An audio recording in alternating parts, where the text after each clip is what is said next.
It started with sirens, loud ones, too, not the kind you hear faint in the distance and figure someone else's bad day is passing by. No, these were right on my private gravel road, kicking up dust like they were after a fugitive. Only thing is, the fugitive was apparently me. I was hauling hay at the time, sun barely up, with my dog Tucker trotting along beside me like always, when this puffed-up lady in a leopard blouse starts screaming at my gate like I'd stolen her purse or something. I didn't recognize her right off, but I didn't need to.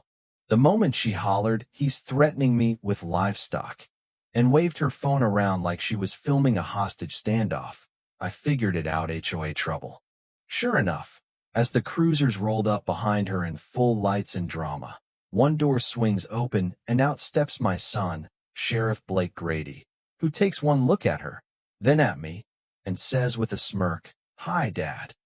She nearly passed out. Now, let me rewind a little so this all makes sense. I'm Cal VYN Grady. Most folks around Fairview EU just call me Cal. I've lived on this ranch since I was knee-high, raised cattle, built fences, lost my wife, raised my son. This land's older than the pavement that runs through town, and it's seen more seasons than any of those HOA bylaws could ever dream up. But last fall, a new subdivision popped up across the county road, White Rock Preserve. Fancy name for some cookie-cutter houses and folks who think a VYNYL fence makes them a landowner. At first, it was fine. They waved, I waved. But then came Margot. Real name, though folks took to calling her Karen behind her back, and honestly, I think she liked it. Drove a white SUV with a vanity plate that said CMD4R, walked around with a clipboard like she was deputized by the governor, and had an HOA badge she printed herself, far as I could tell. The first time she showed up, she taped a note to my fence about how my barn didn't meet community VY-SUL standards. I composted it. The second time, she marched up while I was tending to a leaky trough, demanding I remove the unsafe structure near the road. She meant my windmill put up by my granddad back in '59. I told her, "Ma'am, if that windmill's unsafe, then your SUV's a weapon of mass destruction." She didn't laugh. I did. Didn't take long for things to spiral. She started filing complaints about my rooster crowing, the smell of manure, even Tucker barking at the moon. None of it stuck, but she kept trying. And then one day she said the phrase that made me realize this woman wasn't just bored, she was dangerous.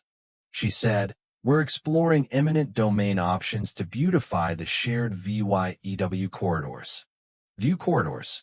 That's HOA speak for, we want to control what we can see, even if it ain't ours. And that's when I knew this wasn't going to stay funny for long. So I did what any rational rancher would do. I called my son. Well, didn't say much, just told me to start recording everything. So I did. Every clipboard VY said, every fake citation, every trespass. I even put up motion cameras, camouflaged ones, because folks like Margot don't think they can be caught. They think they are the law. That morning she called the cops on me. It wasn't cause she feared for her life, it was because she wanted to win. Wanted me scared. Problem was, she didn't know who she was messing with. And when Will stepped out of that cruiser and called me Dad in front of her, the whole performance collapsed. She started stammering about community safety and livestock endangerment, like she was still hoping someone would take her seriously. Will handled it clean. Asked her if she understood the penalties for filing a false report. Made her sign a formal trespass notice. Even gave her a warning ticket for parking half across the county road. She peeled out like a teenager after prom. I figured that'd be the end of it. It wasn't. Next thing I know, 2 days later, I catch her and two HOA stooges crawling through a break in my west fence line, clipboards, portable printer, the whole 9 yards. Said they were conducting a VY-SUL harmony assessment.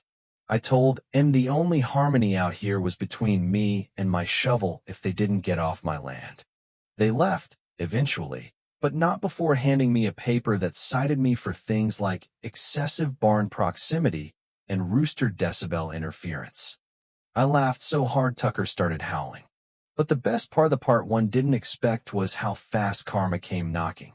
Because after that stunt, did some digging, and turns out Margot had filed over 40 nuisance reports in 3 months, most against folks who didn't even live in her HOA. The DA opened a file. A week later, at 4:30 in the morning, she rammed my gate, drove her SUV straight into it, busted the post, and scattered my bulls out near the creek.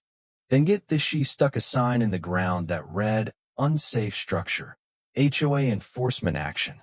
Had the HOA logo printed on it, and everything. Problem was, she left half her bumper behind. Showed up within the hour. Took the footage from my cameras, bagged the fake sign, and filed vandalism charges. Margot got arrested that same afternoon in front of her whole neighborhood. One of her own neighbors filmed it and set the video to country music. It got shared over 80,000 times. But the story didn't end with handcuffs. See, Margot, despite all that, had filed one last complaint the night before her arrest, claiming I was running an illegal storage facility in my barn. That triggered a county inspection. But what she didn't know is my barn's certified as an emergency supply depot by the Volunteer Fire Service VYC and approved under Rural Development Guidelines. I didn't just have permission, I had plaques. When the county rep came by, came with him. We walked through the barn, showed him the supplies, the generator hookups, the fire hose spools. The inspector smiled and said, "Looks like you're running a tighter ship than most of our municipal shelters." I thought that was the end. Then Clara showed up. Clara was the treasurer for White Rock Preserve HOA, a quiet woman with the kind of eyes that have seen too much and talked too little. She came by the ranch, took her hat off at the porch, and said, "I'm sorry." Told me she'd been railroaded for months, that Margot had bullied the board into silence, that half the fines sent out were never approved by vote. She handed me a folder with 37 resident signatures calling for Margot's removal. A week later, Clara and VY told me to sit in on their emergency community meeting. I didn't speak. I just sat in the back with a cup of black coffee while Clara showed them every emails, footage, even a clip of Margot saying, "If we can't get him to sell, we'll make ranch life miserable." They voted. Unanimous. Margot was stripped of all HOA duties and referred to the county for misuse of funds. 3 months later, her trial came. I testified. Did too. Clara brought the receipts. The judge didn't take long. Found her guilty of vandalism, false reporting, and misappropriation. Gave her 6 months probation, a fine, and a permanent restraining order keeping her 1,000 feet from my land. The board sent me a formal apology and get a certificate naming me honorary rural boundary ad VY SOR. I framed it, hung it in the barn. Folks ask if I regret any of it, and honestly, not a bit. Sometimes people like Margot think they can outpaper you, out-scheme you, wear you down with policies and fake power. But when the land is yours, when the truth's on your side, and when your boy's wearing the badge, well, let's just say some fences don't need rebuilding. They just need defending. And if you're still watching, maybe you've dealt with a Margot in your life at work, in your neighborhood, maybe even your family. Maybe you kept your head down, thinking they'd move on. But here's my ad VYC: next time they push, don't push back in anger. Push back in truth. Record everything. Call your allies. And if you're lucky enough to have a sheriff for a son, well, give him a good story to tell at the next department barbecue. Now tell me, if someone like Margot came for your land, your way of life, would you have stood your ground too?